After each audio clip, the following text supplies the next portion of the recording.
আজকে আমরা কথা বলবো ভলিউম প্রাইস অ্যানালিসিস মানে ভিপিএ নিয়ে। আনা কুলিংয়ের একটা বই আছে, a complete guide to volume price analysis. ওইটার উপর ভিত্তি করেই আজকের আলোচনা। দেখব কিভাবে ট্রেডিংয়ের দুটো খুব বেসিক জিনিস, প্রাইস আর ভলিউম, একসাথে কাজে লাগিয়ে মার্কেটকে আরও ভালোভাবে বোঝা যায়। হ্যাঁ, ঠিক বলেছেন।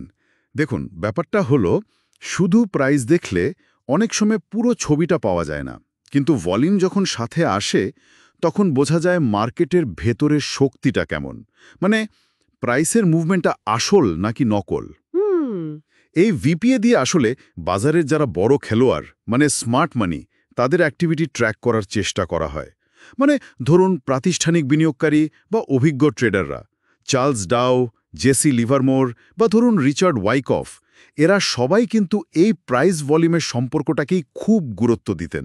দামের ওঠানামা দেখলেই চলবে না, সেই মুভমেন্টের পেছনে ভলিউম কতটা আছে সেটাই আসল সূত্র, তাই তো? আচ্ছা, তাহলে এটা ট্রেডারদের সিদ্ধান্ত নিতে ঠিক কিভাবে সাহায্য করে, একটু ভেঙে বললে ভালো হয়। একদম। ভিপিএর একদম গোড়ার কথাই হলো প্রাইস আর ভলিউমের মধ্যে সম্পর্কটা বোঝা। ভলিউমকে বলতে পারেন প্রাইস মুভমেন্টের ফিউয়েল বা জ্বালানি। যথেষ্ট ভলিউম ছাড়া বড় মুভমেন্ট কিন্তু টিকবে না। আচ্ছা। তো ভিপিএ মূলত দুটো জিনিস খোঁজে। প্রথমটা হলো কনফার্মেশন বা যাকে বলে নিশ্চিতীকরণ, মানে যখন প্রাইস আর ভলিউম একসঙ্গে চলে, ধরুন দাম বাড়ছে আর সাথে লেনদেনও মানে ভলিউমও বাড়ছে, এটা একটা ভালো লক্ষণ, একটা হেলদি ট্রেন্ড। বুঝলাম। আর দ্বিতীয়টা, ওটাই কি বেশি ইন্টারেস্টিং? হ্যাঁ, ঠিক ধরেছেন। দ্বিতীয়টাই হলো আসল জিনিস, অ্যানমালি বা ব্যতিক্রম। এটা তখনই হয় যখন প্রাইস আর ভলিউমের মধ্যে একটা মানে অসামঞ্জস্য দেখা যায়। অসামঞ্জস্য? যেমন? যেমন যেমন দাম হয়তো অনেক বাড়ছে কিন্তু ভলিউম একদম কম, অথবা উল্টোটা, দাম হয়তো তেমন নড়ছেই না কিন্তু অমচুং ভলিউমে ট্রেড হচ্ছে। এখানেই রিচার্ড ভাইকফের ওই এফর্ট ভার্সেস রেজাল্ট নীতিটা খুব প্রাসঙ্গিক। Effort versus result. বা মানে কতটা চেষ্টা মানে ভলিউম, তার বদলে কতটা ফল মানে প্রাইস মুভমেন্ট পাওয়া গেল, এরকম কিছু? ঠিক তাই। যদি অনেক চেষ্টা মানে প্রচুর ভলিউম দিয়েও দাম তেমন না বাড়ে, তার মানে কোথাও একটা বাধা আছে। হতে পারে অভিজ্ঞরা মানে স্মার্ট মানি সেখানে বিক্রি করছে। ও আচ্ছা। আবার ধরুন উল্টোটা, খুব কম ভলিউমে যদি দাম অনেকখানি বেড়ে যায়, সেটাও একটু সন্দেহের, হয়তো সেটা টেকসই হবে না।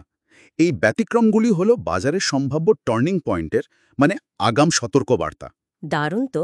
তার মানে এই অ্যানোমালিগুলো দেখেই বোঝা যেতে পারে যে কখন স্মার্ট মানি মার্কেটে এন্ট্রি নিচ্ছে বা এক্সিট করছে, মানে অ্যাকিউমুলেশন বা ডিস্ট্রিবিউশন ফেজগুলো। একেবারে।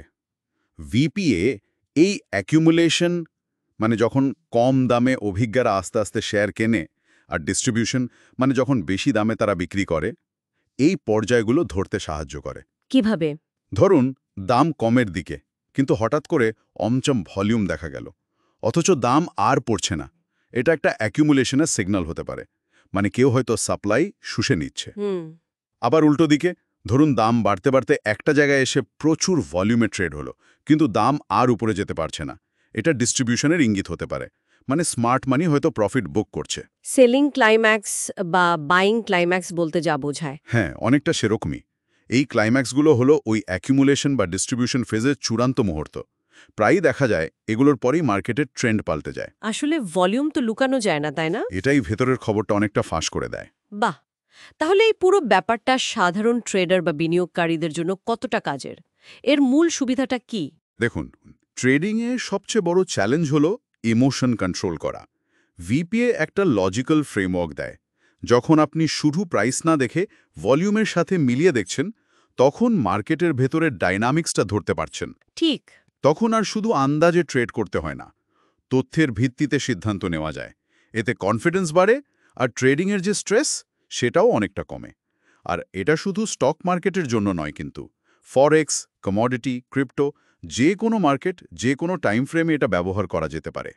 মূল লক্ষ্য একটাই, স্মার্ট মানি কোন দিকে যাচ্ছে সেটা ফলো করা। তাহলে যদি এক কথায় বলি, ভিপিএ হলো প্রাইস আর ভলিউমের যুগলবন্দি, যা দিয়ে বাজারের শোরগোলের মধ্যেও অভিজ্ঞ খেলোয়াড়দের আসল উদ্দেশ্যটা বোঝার চেষ্টা করা যায়। একদম, এটাই মূল কথা। তবে শেষে একটা জিনিস ভাবার জন্য রেখে যাই।